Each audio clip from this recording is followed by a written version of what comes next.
నమస్తే అన్న, అందరికీ నమస్కారం. కువైట్ ఉప ప్రధానమంత్రి షేక్ ఫహద్ ఆల్ యూసఫ్ గారు సంచలనమైన ప్రకటన చేశారన్నమాట. ప్రస్తుతం కువైట్ దేశం మాదక ద్రవ్యాలపైన యుద్ధం చేస్తూ ఉంది.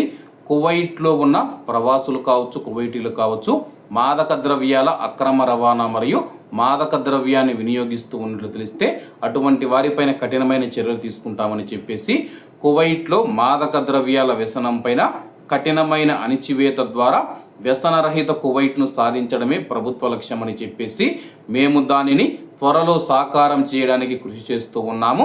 కువైట్లోని యువతను రక్షించడానికి మాదక ద్రవ్యాల పైన కనికరం లేకుండా పోరాటాన్ని కొనసాగించాలి. దీనిని జాతీయ ప్రాధాన్యతగా పరిగణించాలి. గత సంవత్సరాలతో పోలిస్తే మాదక ద్రవ్యాల సంబంధిత కేసులలో గణనీయమైన తగ్గుదల నమోదయ్యింది. కువైట్లోని కారాగారాల్లోని వ్యసనపరులైన ఖైదీలు కోలుకోవడానికి సహాయపడే అధునాతన పునరావాస కార్యక్రమాలు అందుబాటులో ఉన్నాయి. అలాగే ఈ కార్యక్రమాల లక్ష్యం చికిత్స పూర్తి చేసుకున్న తర్వాత కోలుకున్న వ్యక్తులను తిరిగి సమాజంలో చేర్చడం అన్నమాట.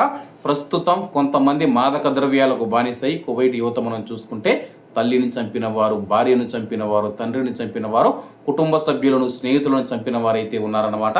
ప్రస్తుతం దీనిపైన యుద్ధం చేస్తూ ఉన్నాము.